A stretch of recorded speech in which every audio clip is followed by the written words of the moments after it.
Welcome to Episode 7. This week's story is read by Corey Graham, and here it is.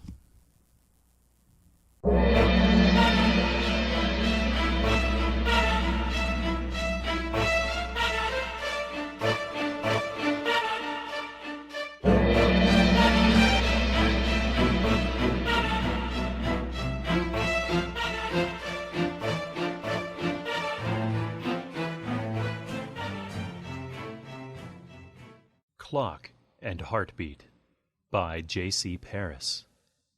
When everything sleeps at night, clock and heartbeat give battle to silence, and sometimes they dominate.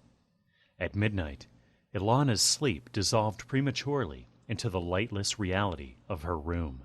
She could hear them well, out of phase and relatively shrill, dialoguing with their respective tics, creating improvised Morse codes. Waking up, she rubbed her eyes and instantly knew that nothing about that particular instant in her life was different, except everything.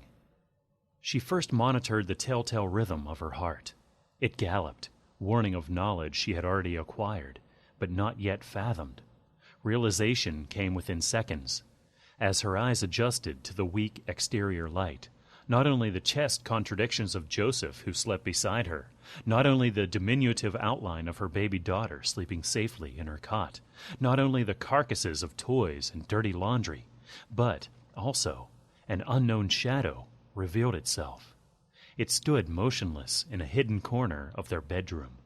The projection, Ilana noted, had a texture which could pertain to no item of furniture. It was not the kind of shadow that loiters on your walls when a vehicle moves outside your house, nor the kind that one is likely to see when the wind seduces a leaf and makes it dance for it at night. It was, surely, of the human kind.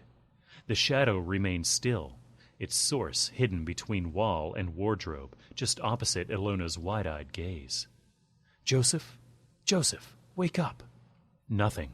Her whisper crashed against his unconsciousness like waves against cliffs. Her breathing slowed, and she savored every gulp of it, with her hands holding her face, which shook uncontrollably with palpitations. "Joseph?" She started shaking him, only to make him shift to a more comfortable position. Trembling, she found the courage to address the blackness in front of her. "Who are you?" Alas, on that rainy evening of December, clock and heartbeat stood as her only companions.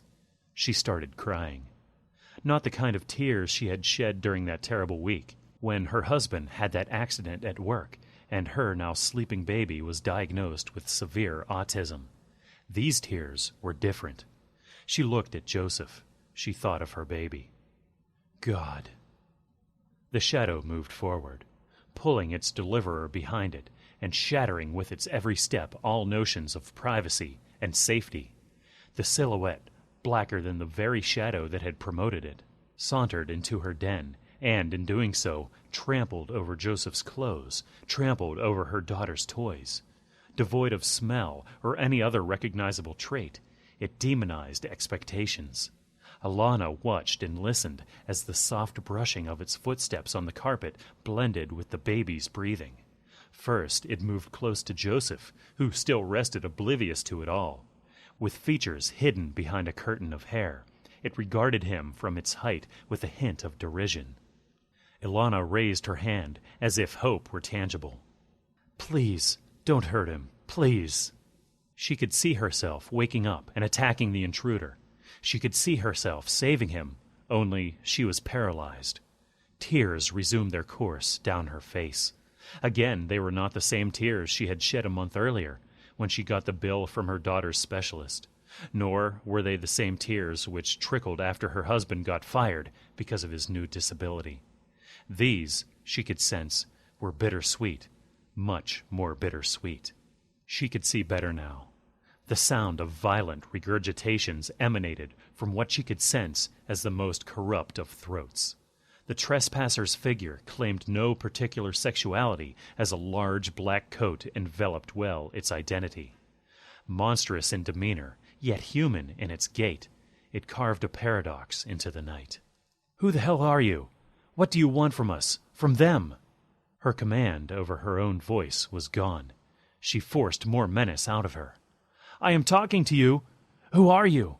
I want you to get out, now." From the depths of her bed, beneath the warmth of her bedding, she trembled without acknowledgement. The figure seemed to be interested only in Joseph, and the baby, of course. Her daughter moaned and moved a little bit. The intruder moved accordingly. Alana's hysteria intensified, gathering itself in lumps inside her throat. "Joseph, wake up now!" Cruelty and innocence met. Their contrasting sizes stood out in the darkness. She sleeping, it staring. For a second, Ilana waited, anticipating the horror which made promises like a tempest on the horizon. Then it happened. "Joseph!" It was no longer whisper now. It was the most heartbreaking of screams. "Ilana?"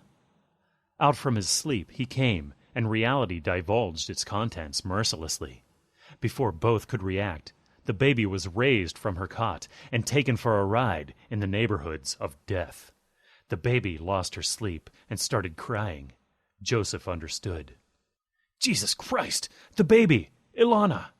They first saw an index finger. Then it disappeared. The finger, which wasn't fit to caress the most infected of rodents, entered the baby's mouth and tested her toothless interior, perhaps enjoying the wetness of it. "I can't look, Joseph! My God, I can't look! Please, do something!" With a second finger, it played with the baby's earlobe, perhaps amusing itself with the charm of its flexibility. And as with Joseph, so with the baby. It was somehow mockery which fueled its intentions. Joseph tore from his bed and attacked the impostor. Ilana, mother and lover, did nothing. Nothing. It was a word that echoed provocatively in every corner of her mind. Nothing. She turned and buried her face in the pillow. Thereafter, just a couple of feet behind her back, the massacre started. "Ilana!" She could hear the baby being dropped back, thank God, in her cot. She could hear Joseph kicking to no avail, and, from time to time, his head hitting the ground. She could hear him paint agony with the coarse brushes of his screams. "I can't feel my eyes, Ilana, my eyes!" On the soft fibers of her pillow, tears formed a new puddle. It was then that she finally understood. These were the tears she had cried every night after cheating on her incapacitated husband of 10 years with Joseph. These were the tears she had shed every morning during that last month, every time she had packed her bags and, looking at her sleeping baby, resolved on abandoning her crumbling family. These were, undoubtedly, the bittersweet tears of guilt. "Ilana!" But no, she would not help him. She would let him die, of course. It was better that way. His existence meant guilt. The lack of it, relief. To see Joseph dying was to feel herself lighter. "Ilana!" It was his last scream. Then she heard no more. Her husband, Michael, will now never know. She knew, of course, what was going to happen next. Every limb of her selfish body anticipated it. The inevitable, as so it often does, became inevitable. The baby resumed its crying, and a faint smell of her breast milk befell the room. What were once soft, baby lungs-fueled whimpers became shrieks. Ilana's eyes pressed against the guilt-drenched pillow. Behind her, suggestive sounds brought complete information. Yes, the baby would die very soon. She could hear her child being raised and shaken and bitten and beaten and dropped, this time not in her cot. To pray to her fallen God felt fake, and thus she screamed faithlessly, "Leave!" She could hear the baby's crying become progressively quieter, slower, weaker. "Leave! Leave! Leave!" Alana pleaded, but only part of her did so. The other part shone with hope. To think of her daughter perishing was to think of her freedom. To see her daughter dying was to see herself being born again. "Leave her, please, leave her!" "Think about how refreshing it would be, Alana," she told herself stubbornly, "to start all over again in life, to find a new husband, to have a new baby.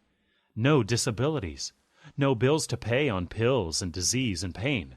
The unlocking, yes, the unlocking of the suffocating chains of a routine riddled with disability, the perpetual consumption of joy, the deflowering of simplicity, all would end when everyone was gone, because this family had gone rotten and it needed changing." Then the baby's crying stopped. It was over. The lightless reality of her room, the man or beast or none or both walked away. Its presence faded, and with it, although still shivering in her bed between night and dawn, so did her crying, which was slowly melted into sobs. And, as she had desired for quite some time, she was now lonely. No, she thought, not lonely, but alone. She smiled, appreciating the difference. "Alone," she repeated, laying comfortably her head on the pillow again. She had always thought of herself as a mother and a wife first, and only secondly as Alana. But doesn't being Alana come before everything else? It was a sensible question to ask. Alone, yes, she liked the sound of that. This meant that nothing would dare define her anymore. She'd finally earned the freedom to define herself. All it took was courage, a desire to keep hoping, and something sharp. At exactly 5 minutes past midnight, sleep returned with arms wide open. She welcomed it. Closing her eyes, she slept, and her sleep would have been serene, dreamless, and perhaps most of all in complete silence, if it wasn't for the gentle din of clock and heartbeat. The end. I say every house in America should have an electric chair. And every man just once in his life should sit in it, just so that he can feel the power of millions of gallons of electricity flow through his veins. I got an electric chair, that's all I need. You get an electric chair, Sheldon, you don't have to worry about the audience. You get an electric chair, you can tell them anything you want, as long as it's real. You get yourself an electric chair and they'll sit there all night long. Kind of a funny idea, sitting in an electric chair and doing a show. Well, think of the therapeutic value of an electric chair and all the money it is. Yes, an electric chair in every home. The Electric Chair, a show about horror. ElectricChairShow.com. An electric chair. Wow. Candies and Brains by Brian AYSON. The ghastly moon shone feebly in the black sky. No stars could be seen. The occasional strip of cloud slithered across the face of the moon like a finger trying to erase it. It was All Hallows Eve, and the children of Brookside Hills were all dressed up, clutching their buckets and hoping to fill them by the night's end. The streets were littered with many monsters and green aliens, fairies with their sparkling wands and witches with their mother's broom. They marched along the streets, Concord Street, Columbus Street, Crisfield Avenue, and the Brooks Drive, knocking on doors, chanting trick-or-treat like the town crier, reminding the villagers it was time for their offering to God. Only one street remained empty. Hinton Street was on the